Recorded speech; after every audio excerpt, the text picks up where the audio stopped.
As the series now shifts to Tampa Bay, gentlemen, our coverage here on the fourth period is brought to you by Bitbuy. Go to bitbuy.ca/TFP to receive up to $50 when you open an account. Terms and conditions apply.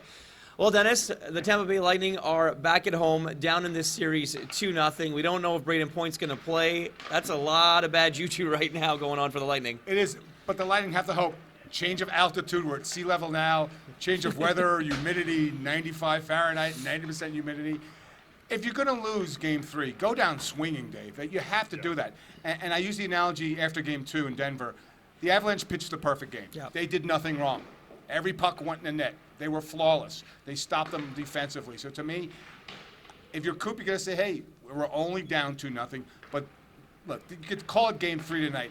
This is Game 7 because there's no way, if Tampa Bay loses tonight, Dave, that they're going to win 4 straight against this Colorado Avalanche team. No, they're too quick, they're too potent, they're too dangerous.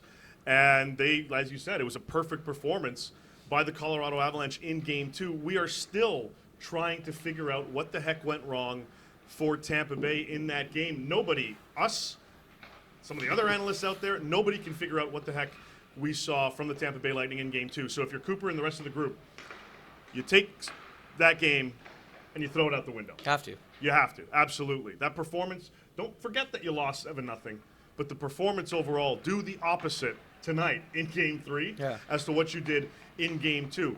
I'm surprised that we didn't see more havoc and more screens in front of the net in Darcy Kemper, making his life a little bit more difficult. We did not see that. I was very surprised. And if you want to win the game, you kind of need to control the puck. And it just wasn't something that the Tampa Bay Lightning did in Game 2. You need to be more offensive and much more on the attack tonight. Well, like you mentioned, you put the game behind you, but you remember you got slapped in the face and embarrassed. And I think that that's a big thing for the Tampa Bay Lightning. But they had 45 controlled zone entries in Game 1. In Game 2, less than 30. So you're obviously, Dennis, you're not going to score if you don't get the puck in the offensive zone. And to add insult to injury, Irf, they took one shot on the goal off the board. Yeah. It's only had 60. You can't average 19 and a half shots against Darcy Kemper and think you're winning a Stanley Cup. This team it's just not good enough. That's the issue. That's the challenge because the Colorado Avalanche forecheck, Dave, it's disrupted the Tampa Bay offense. They couldn't get in a rhythm. The defense that I've talked about throughout this series, Bo Byram, Cale Makar, their speed coming out of the zone, creating space and time in the neutral zone, odd man rushes in the offensive zone. It's been trouble for this team, and you just got to find a way. And the only troubling thing about saying, okay, you got to throw out Game 2, it's this deep in the playoffs that you played that type of game. Yeah, and look, they didn't play poorly in Game 1. No. They were outmatched, and Colorado certainly was the better team. Well, they're one goal away or one shot away. Right, exactly. So you take what you did in Game 1, and you add more offense in Game 3. Yeah. Forget about Game 2.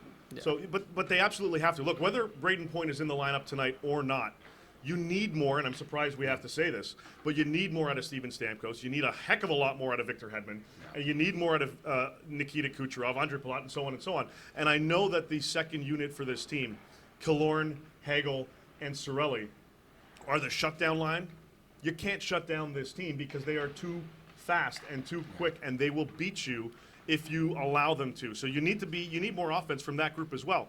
It's take Colorado's medicine and give it right back to them in Game 3. You have to. And if you're the Colorado Avalanche, obviously some uncertainties with Nazem Kadri, Andrei Burakovsky, Gabriel Landeskog didn't skate in the morning, but we anticipate him obviously playing in Game 3. Yeah. But Dennis, from Colorado, you want to get this series done quick.